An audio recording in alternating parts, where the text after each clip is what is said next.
ایک ایسا شخص جو موت سے بچ زندہ رہنا چاہتا تھا، جس کو دنیا مائیکل جیکسن کے نام سے جانتی تھی۔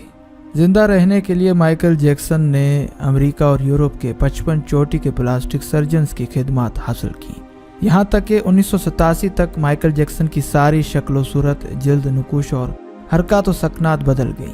سیاہ فام مائیکل جیکسن کی جگہ سفید رنگت والا خوبصورت اور نسوانی نقوش کا مالک مائیکل جیکسن دنیا کے سامنے آ گیا۔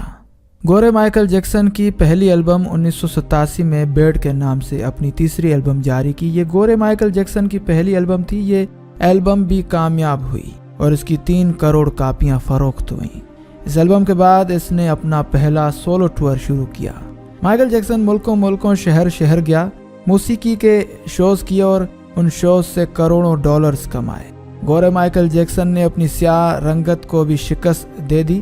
اس کے بعد ماضی کی باری آئی۔ مائیکل جیکسن نے اپنے ماضی کو بائے بائے کہہ دیا۔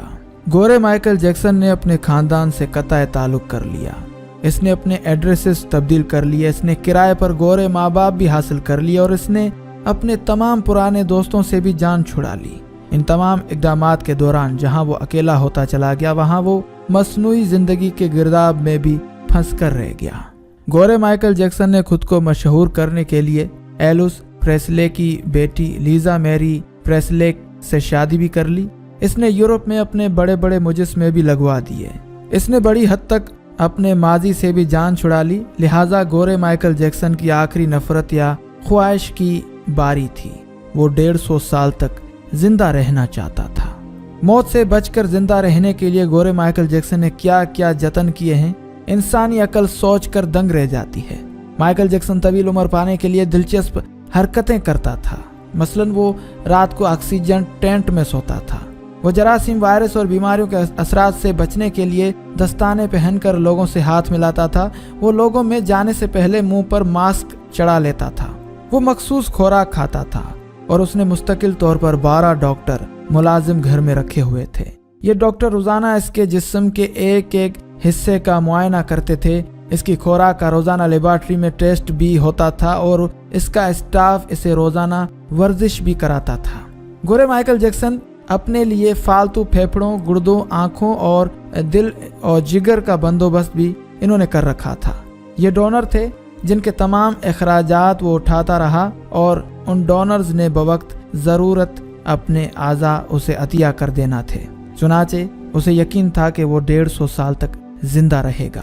لیکن پھر 25 جون کی رات آئی، اسے سانس لینے میں دشواری پیش آئی۔ اس کے ڈاکٹرز نے ملک بھر کے سینئر ڈاکٹرز کو اس کی رہائش گاہ پر جمع کر لیا۔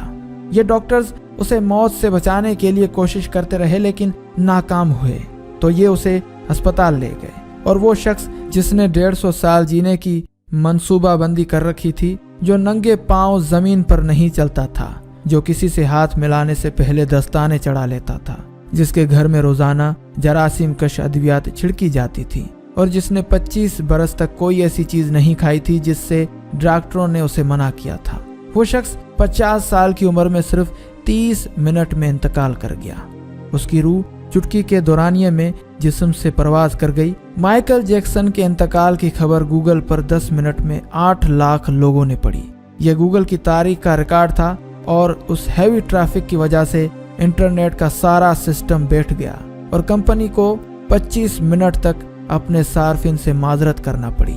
مائیکل جیکسن کا پوسٹ مارٹم ہوا تو پتا چلا کہ احتیاط کی وجہ سے اس کا جسم ڈھانچہ بن چکا تھا۔ وہ سر سے گنجا تھا، اس کی پسلیاں ٹوٹی ہوئی تھیں، اس کے کندھے، پسلیوں اور ٹانگوں پر سوئیوں کے بے تحاشا نشان تھے۔ وہ پلاسٹک سرجری کی وجہ سے پین کلرز کا محتاج ہو چکا تھا، چنانچہ وہ روزانہ درجنوں انجیکشن لگواتا تھا، لیکن یہ انجیکشنز، یہ احتیاط اور یہ ڈاکٹرز بھی اسے موت سے نہیں بچا سکے، اور وہ ایک دن چپ چاپ اس جہان شفٹ ہو گیا جہاں ہر زندہ شخص نے پہنچنا ہے، اور یوں اس کی آخری خواہش پوری نہ ہو سکی۔ مائیکل جیکسن کی موت ایک اعلان ہے۔ انسان پوری دنیا کو فتح کر سکتا ہے لیکن وہ اپنے مقدر کو شکست نہیں دے سکتا۔ وہ موت اور اس کی موت کو لکھنے والے کا مقابلہ نہیں کر سکتا۔ چنانچہ کوئی راک سٹار ہو یا کوئی فرعون ہو، وہ 2 ٹن کی مٹی کے بوجھ سے نہیں بچ سکتا۔ وہ قبر کو شکست نہیں دے سکتا لیکن حیرت ہے ہم مائیکل جیکسن کے انجام کے بعد بھی خود کو فولاد کا انسان سمجھ رہے ہیں۔ ہمارا خیال ہے کہ ہم موت کو دھوکہ دے دیں گے، ہم 150 سال تک ضرور زندہ رہیں گے۔ گورے مائیکل جیکسن کی موت ایک لمحہ فکریہ ہے، ایک عبرت ہے۔ اللہ پاک سے دعا ہے کہ اللہ نبی کریم غفور رحیم صلی اللہ علیہ وآلہ وسلم کے وسیلے سے موت کی تیاری کرنے کی توفیق عطا فرمائے ہمیں، موت کے وقت دیدار مصطفیٰ صلی اللہ علیہ وآلہ وسلم نصیب فرمائے ہمیں، اور حالت ایمان میں موت نصیب فرمائے۔ آمین ثم آمین۔